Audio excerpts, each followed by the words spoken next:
창세기 32장 22절부터 32절입니다.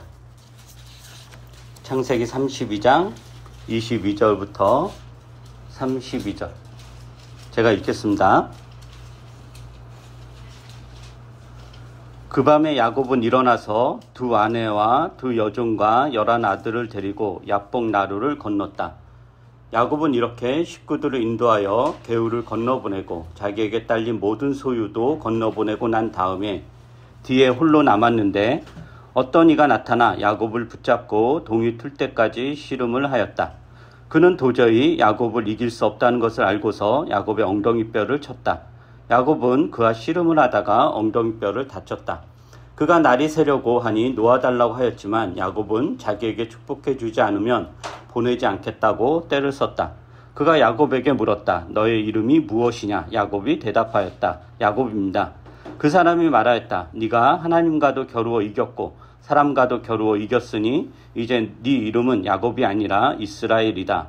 야곱이 말하였다. 당신의 이름이 무엇인지 가르쳐 주십시오. 그러나 그는 어찌하여 나의 이름을 묻느냐 하면서 그 자리에서 야곱에게 축복하여 주었다. 야곱은 내가 하나님의 얼굴을 직접 뵙고도 목숨이 이렇게 붙어 있구나 하면서 그곳 이름을 브니엘이라고 하였다. 그가 브니엘을 지날 때에 해가 솟아올라서 그를 비추었다. 그는 엉덩이뼈가 어긋났으므로 절뚝거리며 걸었다. 밤에 나타난 그가 야곱의 엉덩이뼈의 힘줄을 쳤으므로 이스라엘 사람들은 오늘날까지 짐승의 엉덩이뼈의 큰 힘줄을 먹지 않는다. 야곱이 이제 앞 단락에서 가족과 그 일꾼들 그리고 그가 이제 소유했던 모든 가축들을 네 패로 나누죠. 네 패로 나누어서 그러니까 그 형 에서를 만나게끔 이제 차례차례로 이렇게 보냅니다. 두 아내와 두 여종과 11 아들 그리고 자기에게 딸린 모든 소유를 보냈다라고 합니다. 그러니까 하나도 남겨놓지 않은 거죠. 그리고 야곱은 이제 홀로 남습니다. 그 야복 나루 강가에서 이렇게 홀로 남아 있는데 이제 가끔 어떤 분들은 이렇게 야곱이 홀로 남은 이유를 야곱의 이제 비겁함으로 이제 해석하는 경우가 이제 간혹 있습니다. 야곱이 자기가 이제 목숨을 살려고 먼저 다 보낸 다음에 먼저 간 사람들이 해를 당하면 이거 에서가 결국 날 죽이겠구나 하면서 잽싸게 이제 도망치겠다 이래서 이제 홀로 남은 거다라고 하는데 이것을 그래서 야곱의 비겁함을 해석하는 경우가 있는데 그것은 사실 야곱에 대한 오해입니다. 만약에 야곱이 진짜로 도망칠 생각을 품었다면은 그래도 가족 중에서 자신이 제일 아끼는 사람 혹은 일꾼 몇 명이라도 그리고 최소한의 재산을 자신과 함께 남겨놓았을 것입니다. 왜냐면은 어쨌든 도망치더라도 그 정도 기본 자산이 있어야 어디 가서는 재기할 수 있으니까. 그래서 도망치려는 마음이었다면 그랬을 텐데, 이제 그러지 않았다라고 하는 거죠. 물론 야곱이 어떤 마음에서 이렇게 모든 소유를 먼저 보내고 홀로 남았는지는 정확히 알 수 없지만, 확실한 거는 야곱의 비겁함은 아니다. 왜냐하면 야곱의 그런 변화 과정이라든가 이런 것들을 보면 야곱의 비겁함은 아니다라는 것은 분명합니다. 그래서 이렇게 야복 나루에서 홀로 남아있는 이제 야곱인데, 이 야곱에게 어떤 사람이 나타납니다. 물론 나중에 그 사람의 정체가 하나님으로 드러났지만, 지금 지금 앞의 맥락에서는 그 하나님으로 드러나진 않죠. 그 사람이 이제 야곱을 붙잡고 동이 틀 때까지 씨름을 했다라고 그럽니다. 이게 동이 틀 때까지. 이제 밤에 이제 나타났고, 밤새도록 야곱과 이제 씨름을 한 거죠. 날이 뜰 때까지 씨름을 했으니까 이제 팽팽히 맞선 것입니다. 승패가 나지 않은 거죠.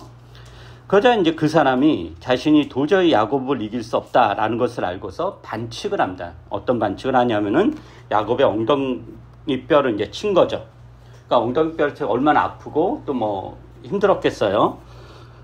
그렇게 하면은 이제 이 사람이 야곱이 자기를 놓고 자기는 이제 떠날 줄 알았는데 야곱이 엉덩이뼈를 다쳐서 큰 부상을 입었는데도 놓아주지 않습니다. 점점 날이 밝고 새벽이 되자 그 사람이 야곱에게 제발 자신을 놓아달라고 계속하죠. 이야기하는데 야곱이 뭐라고 하냐면은 그 26절에 보면은 자기에게 축복해 주지 않으면 당신을 보낼 수 없다라고 하면서 계속 붙잡고 늘어지고 있습니다. 그제서야 이제 그 사람이 야곱에게 이름을 묻습니다. 너의 이름 뭐냐? 그러니까 야곱이 내 이름은 야곱이다 라고 하죠. 그저 그 사람이 어떤 이야기 하냐면은 너는 이제 야곱이 아니다. 왜냐면은 네가 하나님과도 겨루어 이겼고 사람과도 겨루어 이겼으니 이제 네 이름은 야곱이 아니라 이스라엘이다. 이스라엘이 이제 하나님과 겨루어 이겼다라는 뜻인데 이렇게 라고 합니다. 야곱을 즉 이스라엘로 바꾸죠. 그러자 이제 야곱이 이제 반대로 그 사람의 이름을 이렇게 묻습니다. 근데 이제 그 사람이 내 이름을 왜 묻냐라고 하면서 알려주지 않고 이름을 알려주지 않는 대신에 뭐라냐면 야곱이 그토록 원했던 야곱을 축복합니다. 그리고 야곱이 그 이후에 어떤 고백을 하냐면은 내가 하나님의 얼굴을 직접 뵙고도 목숨이 이렇게 붙어 있구나 라고 고백하면서 그 장소를 브니엘이라고 합니다. 그러니까 처음에 야곱은 이 사람이 하나님인 줄 몰랐다가 이런 과정 속에서 하나님이구나 이걸 알게 되었던 거죠. 그리고 이제 아침해가 솟아올라서 야곱을 비추었고 이게 되게 영화 같은 한 장면 아니에요? 밤새도록 씨름했고 엉덩이뼈를 맞췄고 그때 절뚝거리잖아요. 근데 승리를 한 거죠. 근데 그때 해가 뒤에 쫙 이렇게 아침해가 이렇게 쫙 이렇게 울면서 이제 에서를 향해 가는 거잖아요. 야곱이. 그죠? 에서를 향해 이렇게 걸어가는 거. 영화의 그 한 장면 같아요. 근데 이 본문은 야곱의 생애에서 굉장히 중요한 장면입니다. 되게 유명하고 여러분들 뭐 다 아는 이야기이긴 하죠. 야곱에서 이스라엘로 변하는 어떤 결정적인 전환인데 내용이 좀 복잡합니다. 그리고 이게 환상인지 실제인지도 애매모호하고 이게 갑자기 천사가 왜 실험을 했는지도 이해도 안 되고 되게 이제 복잡은 해요. 근데 어쨌든 야곱의 이름이 이스라엘로 바뀐 것, 그리고 야곱이 자신과 씨름한 사람의 이름을 물었는데 자기가 이름을 알려주지 않은 게 이런 게 뭘 의미하는지, 그리고 야곱이 자신과 씨름한 사람인데 인식이 바뀌지 않아요. 처음에 사람인 줄 알았다 나중에 하나님이시네 이렇게 한 거, 그리고 이렇게 씨름을 했는데 이런 씨름의 의미가 무엇인지 이런 여러 가지 이야기들이 이렇게 담겨 있습니다. 그래서 한 두어 주에 걸쳐서 이야기를 좀 해보려고 하는데 오늘은 야곱의 씨름, 하나님과 야곱의 씨름한 요 내용에 대해서 살펴보려고 합니다. 야곱이 이제 야복강가에서 홀로 있습니다. 밤이 되자 어떤 사람이 나타나 야곱과 씨름을 합니다. 이 사람이 야곱에게 어떤 말을 하며 씨름을 하자고 했는지는 알 수 없습니다. 근데 나중에 야곱이 이 사람의 이름을 묻는 것을 보면 또 자신의 정체를 이제 밝히진 않은 거죠. 나는 천사다든가 나는 하나님이다 이렇게 밝히지 않고, 그리고 야곱이 나중에 이 사람을 하나님을 인식하잖아요. 그 말은 씨름이 끝나기 전까지는 하나님인 줄 이제 몰랐다라고 볼 수도 있죠. 어쨌든 밤새 씨름을 했고 이 사람이 도저히 야곱을 이길 수 없다는 것을 알고 엉덩이 뼈를 쳤으나 야곱이 이제 끝까지 놓지 않죠. 새벽이 되어 동이 터오르자 이 사람은 자신을 놓아달라고 하였고 야곱은 끝까지 놓지 않고 결국 축복을 받아내요. 그러니까 야곱이 왜 이 밤새도 자기 엉덩이 뼈가 다치면서 이게 굉장히 힘겨운 상황인데도 불구하고 이 사람을 놓지 않고 계속 씨름을 했느냐? 그 목적은 뭐냐면은 축복을 받겠다라는 일념이죠. 축복을 받겠다라는 일념으로 끈질기게 씨름을 한 거예요. 엉덩이 뼈를 크게 다쳐서 도저히 제대로 서 있을 수 없는 그런 극한의 상황에도 불구하고 야곱이 끈질기게 그 사람을 놓지 않고 씨름을 합니다. 축복을 받기 전까지는 이제 멈추지 않겠다라고 하는 거죠. 근데 생각해보면 이 씨름 맨 처음에 누가 시작을 한 거예요? 그 사람이, 나타난 사람이 씨름을 시작을 했는데 그 씨름의 끝남은 시작한 사람이 아니라 야곱이 이제 끝을 이렇게 내는 거죠. 그럼 이게 이제 어떤 여러 가지 이제 그 상징적인 게 있는데 우선 야곱이 이제 어떤 사람인가를 생각을 해봐야 됩니다. 야곱의 어떤 타고난 기질. 야곱의 타고난 기질은 어떤 것 같아요? 네? 그렇죠. 뭔가 얻어내려는 건데 그 야곱의 태어남을 한번 볼까요? 창세기 25장. 창세기 25장입니다. 21절부터 26절인데 이 태어난 요 사건이 야곱이 어떤 사람이구나 이걸 굉장히 극명하게 보여주는 거거든요. 창세기 25장 21절부터 26절을 여러분이 한번 읽어보세요. 시작. 하지 못함으로 아내가 아이를 가지게 해달라고 주님께 기도하였다. 주님께서 이삭의 기도를 들어주시니 그의 아내 리브가가 임신하게 되었다. 그런데 리브가는 쌍둥이를 배웠는데 그 둘이 해안에서 싸웠다. 그래서 리브가는 이렇게 괴로워서야 내가 어떻게 견디겠는가 하면서 이 일을 하라고 주님께로 나았다. 주님께서 그에게 말씀하셨다. 이 둘이 너의 태안에 들어있다. 너희 태안에서 두 백성이 나눌 것이다. 한 백성이 다른 백성보다 강할 것이다. 형이 동생을 섬길 것이다. 달이 차서 모든 때가 되었다. 태안에는 쌍둥이가 들어있었다. 그러나 살결이 붉은 데다가 온몸이 털조성이어서 이름을 에서라고 하였다. 이어서 동생이 나오는데 그의 손이 에서의 발 뒤꿈치를 잡고 있어서 이름을 야곱이라고 하였다. 리브가가 이 쌍둥이를 낳았을 때 이삭의 나이는 20살이었다. 네, 이게 지금 리브가가 쌍둥이를 배웠고 그 안에서 그 쌍둥이끼리 서로 싸웠다는 거죠. 이게 어떤 상황인지 우리가 정확히 알 수 없지만 과학적 이런 거 잘 알 수 없지만 에서와 야곱이 뱃속에 있는 거잖아요. 둘이 격렬하게 싸웠는데 아마도 야곱이 먼저 이렇게 시비를 걸지 않았을까라는 생각이 들어요. 이제 태어났어요. 태어났는데 어쨌든 에서가 먼저 나왔고, 근데 에서가 먼저 나오는 거를 이제 막으려고, 자기가 먼저 나오려고 이제 야곱이 이제 그 뒤꿈치를 잡았다라는 거죠. 이 태아라는 거는 의식이 있기도 전이잖아요. 그렇기 때문에 그 본능이다 라는 뜻이기도 하죠. 그래서 이 이야기에서 알 수 있는 것은 뭐냐면은 야곱의 기질 혹은 성격인데 굉장히 투쟁적이고 집착적이고 한번 갖고야 말겠다는 것은 어떻게 해서든지 가지려는 기질이죠. 그러니까 포기할 줄을 모르는 거예요. 그래서 이게 그의 생애 내내 그를 사로잡죠.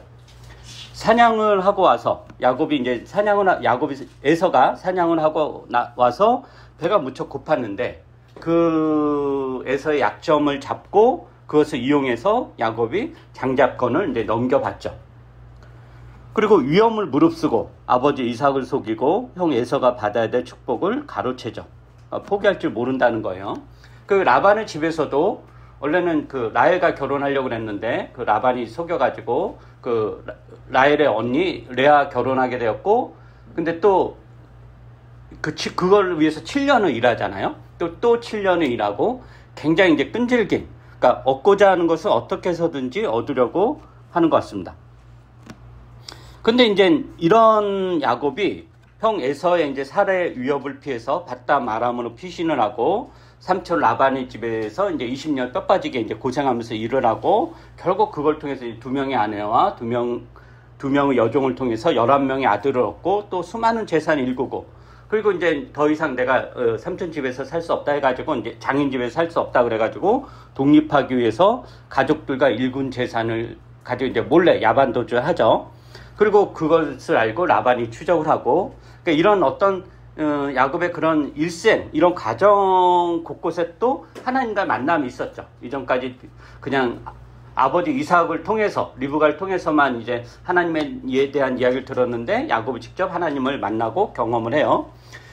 그래서 그런 만남을 통해서 무너져가는 마음을 다시 잡고, 그래서 우리가 생각해 봐야 될 건 이러한 과정을 통해서 야곱의 변화는 뭘까라는 거예요. 야곱은 정말 변했을까라는 거예요. 우리는 야곱의 삶을 추적하면서 그동안 이제 야곱에 대한 이야기 계속 했잖아요. 야곱의 변화에 대해서 이야기를 했습니다. 야곱은 점점 더 성숙해졌고 에서의 만남을 앞두고, 지난번 설교에서도 에서의 만남을 앞두고 에서에게 극진한 존중을 표하는 등 이런 것들이 야곱의 변화다. 단지 살기 위해서 그냥 면피가 아니라 진짜 야곱의 그 변화다라는 이야기를 했었죠. 그러니까 아버지 이삭의 집에서 도망쳤을 때보다 야곱은 사실은 훨씬 더 성숙해진 거예요. 하나님에 대한 약속이라든가 하나님에 대한 신뢰는 더 깊어졌고 야곱은 변한 거죠. 근데 이제 문제라기보다도 이 야곱이 변했지만 야곱이 또 한편으로는 변하지 않았어요. 변하지 않았다는 건 뭐냐면은 얻고자 하는 것을 위해 끝까지 투쟁하는 야곱의 기질은 변하지 않았죠. 근데 변한 건 뭐냐면은 그 대상이에요. 이전에는 형과 경쟁하고 형의 발목을 잡고 집요하게 물어 늘어지며 그것을 놓지 않았다면, 형을 놓지 않은 거죠. 끝까지. 그게 실질적으로 그렇고 정서적으로 또 뭐 심리적으로 형 에서의 경우 형을 놓지 않은 거잖아요. 그런데 뭐가 바뀐 거냐면은 놓지 않은 그 형이 이제 형이 아니라 그 대상이 하나님으로 바뀐 거다라는 거예요. 이게 씨름의 의미예요. 그러니까 하나님의 발목과 손목을 잡고 하나님을 놓치지 않고 하나님에게서 받아야 될 것을 끝까지 받는 것. 이게 이제 씨름의 의미예요. 그러니까 야곱이 변했는데 야곱의 기질이나 성격이 변한 것이 아니라 그 기질을 사용 대상이 변한 거죠. 그러니까 이전에는 형 에서와 경쟁하는데 그 기질을 사용했다면 이제는 하나님과의 관계에서 그 기질을 사용하는 거예요. 쉽게 예를 들면 뭐 이런 게 뭐 말이 안 될 수도 있지만 예를 들어 뭐 폭력적인 기질을 가진 사람이 있다고 쳐봐요. 그 폭력적인 기질을 가진 사람이 이전에는 사람을 해치는데 그 폭력적인 기질을 사용했다면 이제 하나님을 만나고 예수 그리스도를 통해서 삶이 변했는데 그 삶이 변했다는 게 폭력적인 기질이 바뀌는 게 아니라 그 폭력적인 기질이 이제는 정의를 실천하고 이웃의 고통을 해결하는 데 사용되는 거예요. 사실 우리가 정의를 실천하고 이웃의 고통을 해결되는 게 그냥 이렇게 좋은 일, 막 부드러운 걸로만 안 되잖아요.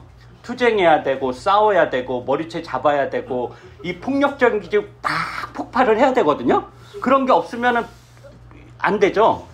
그러니까 변화라는 거는 지금 이 야곱의 기질의 변화가 아니라 그 대상이 이전에는 형 에서였는데 그 대상이 누구로 바뀌었냐면은 하나님으로 바뀐 거죠. 이게 이제 야곱의 씨름이 사건이 주는 의미예요. 그래서 야곱의 이 끈질김이 이 씨름에서 어떻게 나타나는가 한번 보죠. 지금 씨름의 상대는 누구죠? 처음에는 하나님이라고 정체가 안 밝혀졌지만 뒤에 보면은 이 씨름의 상대는 하나님이죠. 그죠? 하나님과 씨름을 해요. 그리고 야곱에게 이 씨름의 목적은 뭐예요? 야곱의 목적은 하나님의 축복을 받겠다라는 거죠. 하나님, 나는 당신의 축복을 받겠다라는 거예요. 그리고 이 씨름은 언제까지 해요? 밤을 새워서 해요. 밤을 새워서. 지칠만 한데도 끈질기게 해요. 그리고 하나님이 이제 나는 도저히 못하겠다. 제발 나를 낳아달라 라고 하는데도 야곱이 놓아주지 않아요. 심지어 하나님께서 반칙을 하죠. 정정당당하게 해야 되는데 야곱이 엉덩이뼈를 쳐가지고 엉덩이뼈 이게 힘줄이 나갔는지 근육통이 생겼는지 엉덩이뼈 부러졌는지 모르겠지만 그 손상시켜가지고 씨름 멈추려고 하는 거예요. 하나님은. 그런데도 야곱이 놓지 않았다라는 거예요. 그러니까 태어날 때 형 에서의 발 뒤꿈치를 잡고 나온 그 끈질김이 여기서도 나타나는 거죠. 그래서 결국 야곱은 하나님의 축복을 받아냅니다. 이전에는 아버지 이삭을 속여서 축복을 받아냈잖아요. 그죠? 근데 사실 그렇게 축복을 받아냈자 그 축복도 안 됐잖아요. 그 뒤의 삶이. 그래서 그런데 이제는 누구를 속여서 축복을 받아내는 것이 아니라 속임수의 방법이 아니라 자신의 끈질김으로 하나님의 축복을 받아냅니다. 물론 이 축복의 내용은 나오지 않아요. 이게 구체적으로 어떤 걸 이야기하는 건지 모르겠지만 우리가 야곱의 생애에서 야곱이 이제 그토록 원했던 거고 또 하나님만이 해주실 수 있는 하나님만이 주실 수 있는 그 무엇이었을 거예요. 그동안 하나님께서 야곱에게 하셨던 약속의 확증일 수도 있고 미래의 보장일 수도 있고 혹은 형 에서로부터 구원일 수도 있을 건데 어찌되었든지 간에 야곱에게는 너무나도 간절하고 중요한 내용이었을 것입니다. 그런데 이러한 씨름은 야곱의 전유물만은 아닙니다. 야곱의 전유물. 아니면 구약성경이나 신약에 이런 씨름으로 해석될 수 있는 많은 이야기들이 있어요. 우리가 얼마 전에 이제 그 사경에 통해서 욥에 대해서 살펴보았었죠. 욥은 이제 하나님이 인정한 의인이었죠. 흠이 전혀 없는 고결한 사람이었습니다. 그런데 어느 날 갑자기 도저히 이해할 수 없는 방식으로 욥의 집안이 송두리째 망하고 자녀들은 죽고 재산은 다 사라지고 아내는 떠나고 재산 다 잃어버립니다. 그리고 욥 자신도 악성 피부병에 걸려서 기아로 이렇게 긁어도 이렇게 그 간지러움이 그 고통이 해결되지 않는다라고 할 정도로 죽을 지경입니다. 그래서 욥이 이제 자신 태어난 날을 저주하죠. 자신 태어난 날을 저주하고 왜 자신이 이런 형벌을 받아야 하는지 항변합니다. 욥의 친구들이 오죠. 욥의 친구들이 욥을 설득하죠. 어떻게 설득하죠? 네가 이렇게 벌을 받는 이유는 너의 죄 때문이다. 이건 하나님의 벌이다. 너는 지금 네가 죄 지은 것이 없다라고 하는데 이미 그것 자체가 이미 죄다. 어떻게 죄 없는 사람이 있을 수 있겠느냐.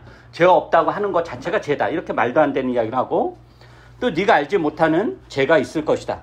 네가 죄를 저지르지 않았다면 네 자녀들이 죄를 저질렀을 것이다. 혹은 그것도 이제 통하지 않으니까 하나님께서 너의 성장을 위해서 너의 회복을 위해서 이렇게 고통을 주는 거다. 이거 네가 잘 받아들이면은 나중에 더 큰 성장이 있을 거다라는 식으로 이야기를 한다던가. 그렇게 하면서 욥을 설득하는 거잖아요. 자신의 이 고통을 이해할 수 없는 설명해 달라는 욥에 대해서 그런 식으로 그 친구들이 온갖 말로 욥을 설득을 해요. 근데 욥이 이 설득에 넘어가나요? 안 넘어간단 말이에요. 근데 보통 사람들이 우리가 너무 힘들고 고통스러우면 우리가 어떻게 되냐면은 없는 죄도 만들어서 하나님 저의 죄를 용서해 주세요. 무슨 죄인지 모르겠지만 어쨌든 저 잘못했으니까 용서해 주세요. 그래서 이 형벌을 거두어 주세요 라고 우리는 타협을 한단 말이에요. 보통은. 그런데 그렇게 할 법도 한데 욥은 그러지 않아요. 나는 끝까지 하나님의 답변 듣겠다라고 하죠. 그죠? 그래서 어떻게 돼요? 하나님의 답변을 듣죠. 이게 욥의 씨름이에요.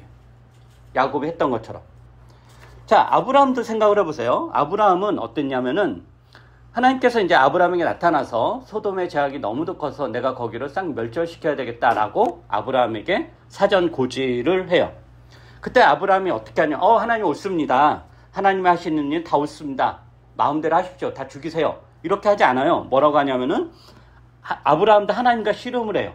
소돔을 멸망시키겠다는 하나님의 계획을 막는 거죠. 막으면서 어떻게 이야기하냐면은 근데 거기 의인 50명 있으면 그래도 멸망시키겠냐. 그러니까 하나님 뭐래요? 그러면 멸망시키지 않겠다. 그러면 40명 있으면 30명 있으면 20명 있으면 10명에서 이렇게 내려가서 하나님과 씨름을 해요. 그러니까 어떻게 해서든지 하나님을 설득하려고 하죠. 그래서 뭐 결국 의인 10명조차 없어서 소돔은 망했지만 이건 역시 아브라함이 하나님과 씨름을 한 겁니다. 하나님의 뜻이면 무조건 옳습니다가 아니라 아닙니다. 하나님의 뜻을 막으려고 한 거죠. 이 씨름을 하는 거예요. 모세도 마찬가지예요. 모세도 하나님과 씨름을 했는데 하나님께서 이스라엘 백성을 이제 이스라엘 백성 하도 온갖 죄악을 저지르고 또 하나님 이렇게 축복을 주셨는데도 갑자기 금송아지를 만들어가지고 또 우상을 숭배하고 이게 하나님이 이제 진노한 거예요. 그렇게 하나님이 이제 내가 다 멸망시키겠다라고 진노를 하니까 그 모세가 맞습니다. 저 인간들은 정말 구제불능이다. 다 죽이시고 다시 시작합시다. 라고 하나님은 그랬거든요. 내가 한번 볼까요? 출애굽기 32장 한번 보세요. 출애굽기 32장입니다. 출애굽기 32장 7절부터 14절입니다.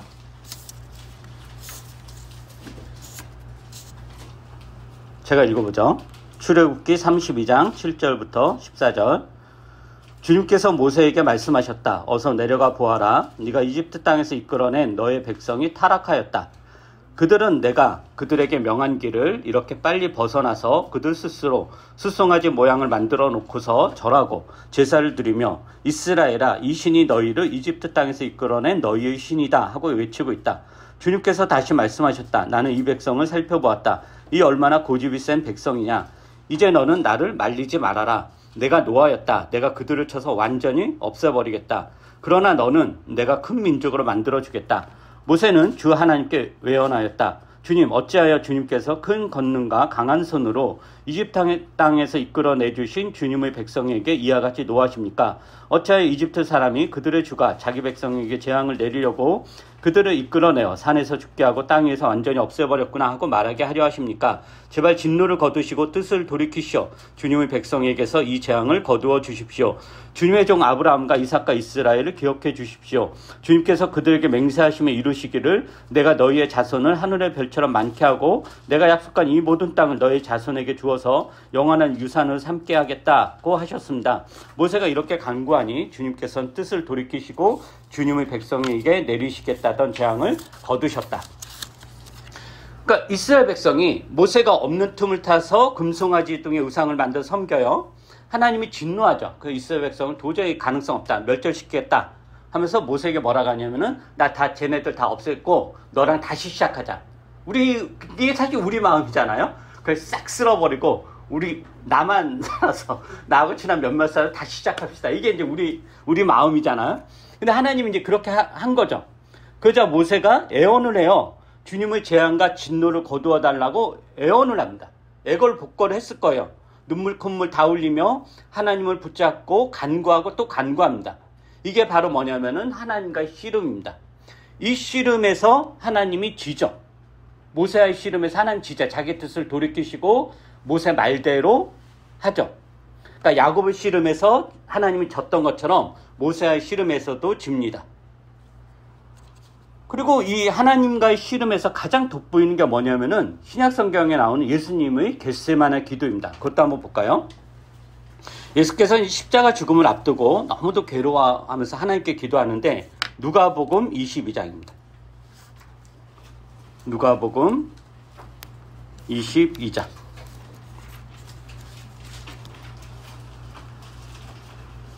39절에서 45절입니다. 누가복음 22장 39절에서 45절 이것도 제가 읽겠습니다. 예수께서 나가시어 늘 하시던 대로 올리브산으로 가시니 제자들도 그를 따라갔다. 그곳에 이르러서 예수께서 제자들에게 말씀하시기를 시험에 빠지지 않도록 기도하여라 하신 뒤에 그들과 헤어져서 돌을 던져서 닿을 만한 거리에 가서 무릎을 꿇고 이렇게 기도하셨다. 아버지, 만일 아버지의 뜻이면 내게서 이 잔을 거두어 주십시오. 그러나 내 뜻대로 되게 하지 마시고 아버지의 뜻대로 되게 하여 주십시오. 그때 천사가 하늘로부터 그에게 나타나서 힘을 북돋우어 드렸다. 예수께서 고뇌에 차서 더욱 간절히 기도하시니 땀이 핏방울같이 되어서 땅에 떨어졌다. 기도를 마치고 일어나 제자들에게로 와서 보시니 그들이 슬픔에 지쳐서 잠들어 있었다. 예수님이 십자가의 죽음을 앞두고 너무도 이제 괴로워합니다. 가급적 안 죽고 싶죠. 이 짐을 지고 싶지 않아요. 그러나 이제 본인이 가야 할 길임을 알죠. 그래서 제자들에게도 예루살렘 성에 올라가면서 세 번에 걸쳐서 내가 예루살렘 올라가서 많은 고난을 받고 배척을 받고 결국 죽을 거다 라는 이야기를 하면서 자신의 죽음도 했지만 그 짐은 너무도 이제 고통스러운 거예요. 그래서 하나님과 씨름을 합니다. 예수님이 여러 번, 이게 이제 다른 부분 세 번에 걸쳐서 기도했다라고 표현도 하는데 뭐라고 하냐면은 예수님이 아버지, 만일 아버지의 뜻이면 내게서 이 잔을 거두어 주십시오. 그러나 내 뜻대로 되게 하지 마시고 아버지의 뜻대로 되게 하여 주십시오 라고 그래요. 여기서 예수님의 뜻은 뭐예요? 십자가의 죽음을 피하는 거죠. 그죠? 피하는 거예요. 하나님이 십자가의 죽음을 거두어 주는 겁니다. 그런데 예수님은 그 십자가의 죽음을 피하고 싶다고 해서 도망치지는 않아요. 예를 들면 요나 같은 경우는 니느웨 성을 구원하라, 거기에 복음을 전하, 그 심판의 메시지를 전하라 했을 때 요나는 그게 싫었잖아요. 자기의 뜻이 아니었죠. 니느웨가 망하기를 원하는데 니느웨를 살리는 메시지를 전하는, 이게 말도 안 되는 거잖아요. 요나는 그걸 가지고 끝까지 하나님과 이렇게 씨름하진 않았어요. 어떻게 하냐면 요나는 이제 도망쳤죠. 근데 예수님은 도망치지 않죠. 도망치지 않고 하나님과 정면으로 씨름을 해요. 근데 어느 정도로 하냐면은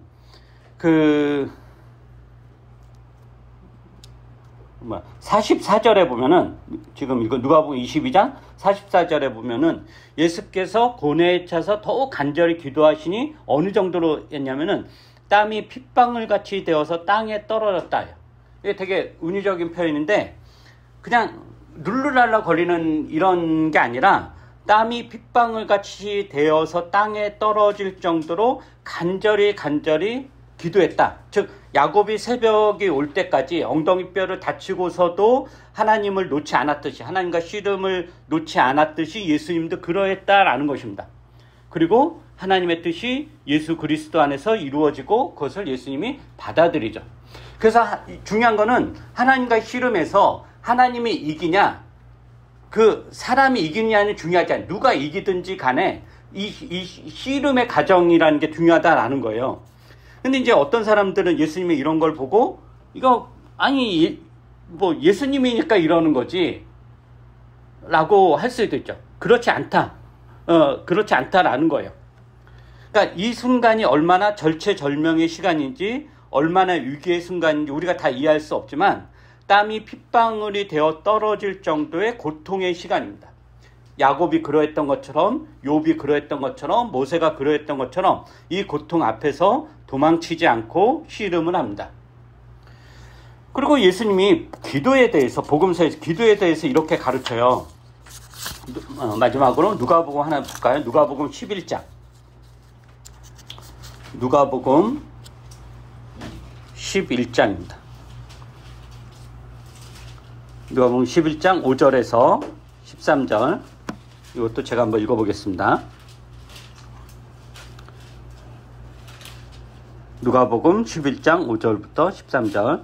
예수께서 그들에게 말씀하셨다. 너희 가운데 누구에게 친구가 있다고 하자. 그가 밤중에 그 친구에게 찾아가서 그에게 말하기를, 여보게 내게 빵 3개를 구워줄게. 내 친구가 여행 중에 내게 왔는데 그에게 내놓을 것이 없어서 그러네. 할 때 그 사람이 안에서 대답하기를, 나를 괴롭히지 말게. 문은 이미 닫혔고 아이들과 나는 잠자리에 누웠네. 내가 지금 일어나서 자네의 청을 들어줄 수 없네 하겠느냐. 내가 너희에게 말한다. 그 사람이 친구라는 이유로는 그가 일어나서 청을 들어주지 않을지라도 그가 졸라대는 것 때문에는 일어나서 필요한 만큼 줄 것이다. 내가 너희에게 말한다. 구하여라. 그리하면 너희에게 주실 것이다. 찾아라. 그리하면 찾을 것이다. 문을 두드려라. 그리하면 너희에게 열어주실 것이다. 구하는 사람마다 받을 것이요, 찾는 사람마다 찾을 것이요, 문을 두드리는 사람이 열어주실 것이다. 너희 가운데 아버지가 된 사람으로서 아들이 생선을 달라고 하는데 생선 대신에 뱀을 줄 사람이 어디 있으며, 달걀을 달라고 하는데 전갈을 줄 사람이 어디에 있겠느냐. 너희가 악할지라도 너희 자녀에게 좋은 것들을 줄 알거든. 하물며 너 하늘에 계신 아버지께서야 구하는 사람에게 성령을 주시지 않겠느냐. 이 내용은 알 거예요. 근데 여기서 핵심 구절은 뭐냐면은 그 8절 중간에 졸라대는 것 때문에, 이게 핵심 구절이에요. 이것은 이제 개역 성경은 강청함, 그 강청함을 인하여 이렇게 표현하거든요. 강청함 이렇게 강청함 그러니까 되게 고급스러운 단어 같잖아요. 그게 아니라 그냥 졸라대는 거예요. 떼쓰는 거, 졸라대는 거. 이게 뭐냐면은 씨름이다라는 거예요. 씨름. 기도란 뭐냐? 기도를 들어주고 응답하는 하나님과 그러니까 기도라는 것은 그러니까 기도를 들어주고 응답하는 하나님, 그리고 기도를 하는 사람과의 관계잖아요. 근데 그 관계가 때로는 낭만적이고 즐겁기도 하지만 격렬한 씨름이기도 합니다. 격렬한 씨름. 누가 이기나 해보자라는 싸움이기도 하다라는 거예요. 근데 우리는 여기에서 쉽게 어떻게 가냐면은 하나님이 우리보다 강력하시니까 하나님이 당연히 이기신다라고 생각하지만 성경은 의외로 이 씨름에서 하나님이 이기는 경우도 있지만 사람이 이기는 경우도 훨씬 많다라고 합니다. 지금 이 비유가 그렇죠. 친구라는 이유로는 들어주지 않지만 하도 때렸으니까 귀찮아서라도 주겠다라고 하는 거죠. 그러니까 그래서 중요한 것은 누가 이기든지 지든지 간에, 하나님이 이기든지 사람이 이기든지 간에 그 결론은 기도하는 사람의 유익으로 귀결됩니다. 하나님이 이기든지 사람이 이기든지, 하나님이 지든지 사람이 지든지 간에 그 결과는 결국 기도하는 사람 유익으로 끝난다라는 거죠. 그렇다면 여러분은 어떻습니까? 하나님과의 관계가 어떠합니까? 여러분은 여러분의 고통을 하나님과의 씨름으로 해결합니까? 여러분의 아픔, 곤란, 더 나아가 세상의 고통과 아픔을 위해 하나님과 씨름합니까? 거기에서 해결을 보십니까? 여러분의 고통이 너무 힘들다면 그것으로 하나님을 이겨보려고 한 적은 있습니까? 신앙에서 가장 큰 적이 뭔 줄 아세요? 냉소입니다. 굉장히 시니컬한. 하나님과 싸우지도 않고 하나님을 붙잡지도 않고 하나님께 땀이 피가 되도록 구하지도 않으면서 그냥 가볍게 이것저것 해주세요 툭 던져놓고 해주지 않으면 그럼 그렇지 뭐 별거 있나 라고 하는 것이야말로 오만한 것이고 하나님을 무시하는 것입니다. 오히려 하나님의 손과 발을 붙잡고 하나님과 싸우고 하나님과 씨름하고 하나님의 신실하심을 두고 하나님께 항의하는 것이, 하나님께 떼쓰는 것이 훨씬 더 하나님을 존중하는 것입니다. 이런 맥락에서 하나님을 무시하지 마십시오. 여러분이 신앙에서 냉소를 거두고 하나님을 붙잡으십시오. 땀을 흘려 하나님과 씨름하십시오. 하나님이 어떻게 해서든지 어떤 방법으로든지 응답하십니다. 기도하겠습니다. 거룩하신 우리 주 하나님, 하나님은 그의 백성을 단 한 번도 놓친 적이 없습니다. 먼저 그의 백성에게 와서 씨름을 거십니다. 우리는 그렇게 할 마음이 없는데도 하나님 먼저 오셔서 우리를 붙잡고 나랑 싸우자라고 말을 건넵니다. 우리와 싸우기를 원하시는 그 하나님 앞에서 우리가 도망치지 말고 그 하나님 붙잡고 끝까지 이 신앙의 싸움을 해나갈 수 있도록 은혜를 베풀어 주시옵소서. 그래서 우리에게 믿음의 그 조상들이, 선배들이 가졌던 하나님 만난 경험, 그 안에서 누리는 말로 닿을 수 없는 복들을 우리가 충분히 누리며 살아갈 수 있게 해주시고, 그래서 그 무엇보다도 우리가 다 큰 사람이 될 수 있도록 함께 해 주시옵소서. 감사드리며 예수님 이름으로 기도합니다. 아멘.